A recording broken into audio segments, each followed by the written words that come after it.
Shalom, Jemaat Klasis Solo yang dikasihi Tuhan, bertemu lagi di dalam Renungan Bina Iman GKI Klasis Solo. Dan sebelum mendengar firman Tuhan, mari kita berdoa bersama. Kami bersyukur kepadamu Tuhan untuk pagi hari ini, Kau yang menolong kami, yang memimpin hidup kami. Kami bersyukur karena Tuhan tidak pernah meninggalkan kami. Dan saat ini Tuhan kami siap untuk mendengar firman-Mu. Kami mohon pertolongan Roh Kudus agar menolong dan membimbing kami, sehingga firman-Mu ini terus berakar kuat di dalam iman kami, sehingga iman kami pun semakin bertumbuh dan akhirnya berbuah. Terima kasih ya Tuhan untuk kasih-Mu. Dalam Yesus kami berdoa. Amin. Saudara dikasihi Tuhan, firman pada pagi hari ini diambil dari Yohanes 11 ayat 45 sampai 57. Saya akan bacakan demikian.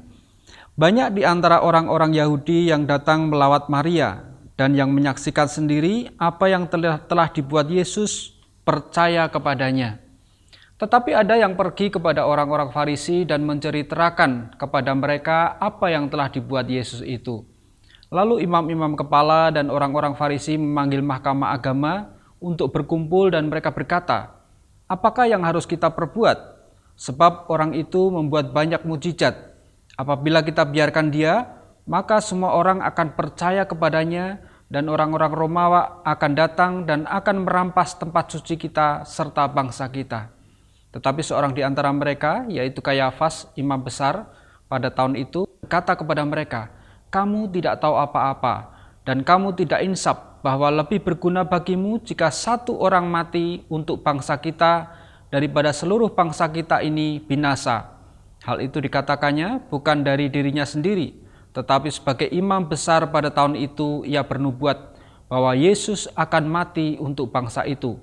Dan bukan untuk bangsa itu saja, tetapi juga untuk mengumpulkan dan mempersatukan anak-anak Allah yang tercerai-berai. Mulai dari hari itu mereka sepakat untuk membunuh dia. Karena itu Yesus tidak tampil lagi di muka umum di antara orang-orang Yahudi. Ia berangkat dari situ ke daerah dekat padang gurun, ke sebuah kota yang bernama Efraim, dan di situ ia tinggal bersama-sama murid-muridnya. Pada waktu itu hari raya Paskah orang Yahudi sudah dekat, dan banyak orang dari negeri itu berangkat ke Yerusalem untuk menyucikan diri sebelum Paskah itu. Mereka mencari Yesus dan sambil berdiri di dalam bait Allah, mereka berkata seorang kepada yang lain, "Bagaimana pendapatmu? Akan datang jugakah ia ke pesta?" Sementara itu, imam-imam kepala dan orang-orang Farisi telah memberikan perintah supaya setiap orang yang tahu di mana dia berada memberitahukannya agar mereka dapat menangkap dia. Demikianlah pemberitaan firman Tuhan. Berbahagialah mereka yang mendengar, melakukan dalam kehidupan sehari-hari dan memelihara firman itu di dalam hatinya. Saudara dikasihi Tuhan, dari perikop ini kita tahu bahwa pemberitaan yang Yesus lakukan, bahkan Tuhan Yesus sudah membangkitkan Lazarus, saudara Maria, itu membuat respon yang beragam di tengah masyarakat. Kita melihat begitu banyak orang yang percaya kepada Tuhan Yesus. Mukjizat yang dilakukan Tuhan Yesus begitu hebat dan menunjukkan kemuliaan Allah, sehingga mereka percaya akan Yesus Kristus sebagai utusan Allah. Dialah Sang Mesias itu. Tetapi selain itu juga ada dampak yang negatif. Ada respon negatif muncul, yaitu dari orang-orang yang percaya kepada orang Farisi, sehingga akhirnya mereka lari kepada orang-orang Farisi dan mereka menceritakan apa yang terjadi. Mereka menganggap bahwa apa yang dilakukan Tuhan Yesus itu adalah ancaman bagi mereka dan itu akan merugikan bagi kelompok orang-orang ini. Nah saudara, kita melihat bahwa apapun yang terjadi, sebuah pemberitaan itu akan memiliki dampak. Seperti tadi, orang yang berlari melapor ke orang Farisi, itu ada kebencian dan ada ketakutan terhadap kehadiran Tuhan Yesus. Apa yang dilakukan oleh Tuhan Yesus yang membahagiakan banyak orang, menolong banyak orang, tetapi di satu sisi orang-orang Farisi dan imam-imam kepala justru meresponi negatif. Kenapa?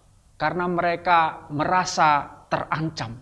Oleh karena itu, mendengar laporan apa yang dilakukan oleh Tuhan Yesus itu, maka orang-orang Farisi memanggil kepala-kepala imam dan juga Mahkamah Agung. Sehingga mereka terjadi semacam sidang, semacam rapat, dan mereka akhirnya bermufakat untuk melawan Tuhan Yesus. Mereka ketakutan. Kenapa? Karena semakin banyak orang yang percaya kepada Tuhan Yesus. Selain itu juga mereka khawatir kalau orang semakin banyak percaya kepada Tuhan Yesus, kemudian orang Roma tahu, akhirnya orang Roma merampas tempat mereka. Mereka tidak memiliki kedudukan lagi. Mereka tidak memiliki tempat suci yang selama ini menjadi markas mereka. Tempat itu bisa dirampas oleh orang Roma. Sehingga ketakutan itulah yang muncul. Tetapi di tengah-tengah percakapan mereka itu ada nubuatan Imam Kayafas, imam besar pada tahun itu, bahwa Yesus akan mati untuk bangsa itu. Dalam perikop tadi disebutkan bahwa itu bukan keluar dari dirinya sendiri, tapi ada nubuatan yang dari Allah. Dikatakan bahwa lebih berguna bagimu jika satu orang mati untuk bangsa kita daripada seluruh bangsa kita ini binasa. Ini sebenarnya nubuatan untuk Tuhan Yesus. Bahwa pada saat Yesus mati, maka bangsa Israel, mereka yang percaya kepada Tuhan Yesus, akan diselamatkan. Seluruh bangsa akan hidup kembali, akan selamat.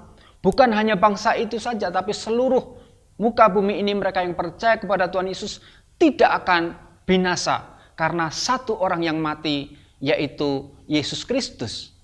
Itulah nubuatan yang disampaikan oleh Imam Kayafas. Walaupun saat itu mungkin Imam Kayafas mengacu kepada dunia bahwa Yesus dibunuh tidak apa-apa. Karena daripada mereka yang akhirnya binasa. Itu yang menjadi hal yang diungkapkan oleh Imam Kayafas. Sehingga itu sebenarnya adalah nubuatan tentang keselamatan di dalam Yesus Kristus. Nah, saudara yang dikasihi Tuhan, banyak orang yang percaya kepada Tuhan Yesus akibat apa yang dilakukan oleh Tuhan Yesus itu tentu sangat menggembirakan. Tetapi hal itu juga menjadikan Tuhan Yesus tidak bisa berbuat seenaknya lagi. Dia tidak bisa masuk ke Yerusalem begitu saja karena dia terus dicari-cari sehingga dia akhirnya menyingkir ke daerah Efraim. Dia bersama dengan para murid karena waktunya belum tiba. Sebagai pengikut Kristus, kadang kita juga berhadapan dengan orang-orang yang tidak suka dengan kehidupan kita. Pada saat kita memberitakan kebenaran, ada orang yang protes karena merasa dirugikan. Pada saat kita berbuat baik, ada orang yang mencaci maki kadang, tidak terima. Tetapi itulah resiko. Pada saat kita menyampaikan kebenaran Kristus, dalam sikap hidup kita pun, dalam prinsip-prinsip di dunia ini, kadang-kadang kita dianggap, wah kamu itu sok rohani dan sebagainya. Padahal kita ingin melaksanakan apa yang diperintahkan Tuhan. Tapi kalau sampai akhirnya kita menderita, tapi itulah salib yang harus kita tanggung. Untuk mengikuti kebenaran Kristus, ada resiko yang harus kita terima dan kita siap. Tuhan Yesus telah memberikan teladan bagi kita. Dia terus menyuarakan kebenaran, melakukan kebenaran Allah di dalam kehidupannya. Bahkan Yesus sendiri berkorban melalui penderitaan dan mati di kayu salib. Dan itulah yang menjadi kekuatan bagi iman kita untuk terus memberitakan kabar baik kepada semua orang. Walaupun pada akhirnya ada respon negatif yang membuat kita disingkirkan oleh orang lain. Biarlah ini menjadi kekuatan bagi kita dan kiranya kasih setia Tuhan terus menyertai kehidupan kita. Selamat pagi, kiranya Tuhan memberkati. Mari kita berdoa. Kami bersyukur kepadamu Tuhan untuk firman-Mu pada saat ini. Engkau yang terus menolong kami untuk hidup seturut dengan kehendak-Mu. Kalaupun kami memberitakan kebenaran dan akhirnya banyak orang yang tidak suka, kami percaya bahwa Engkau tetap berpihak kepada kami. Dan kami percaya firman-Mu yang ditaburkan itu akan terus menjadi kekuatan bagi orang-orang yang percaya. Seperti di Yerusalem semakin banyak orang percaya kepada Tuhan Yesus, maka saat kami beritakan pun kami percaya bahwa Tuhan turut bekerja. Terima kasih Tuhan, berkati hari ini agar kami dapat menjalankan aktivitas dengan penuh rasa syukur dan tetap mengandalkan Tuhan dalam kehidupan kami. Terima kasih ya Tuhan, di dalam Yesus kami berdoa. Amin. Selamat pagi, Tuhan berkati.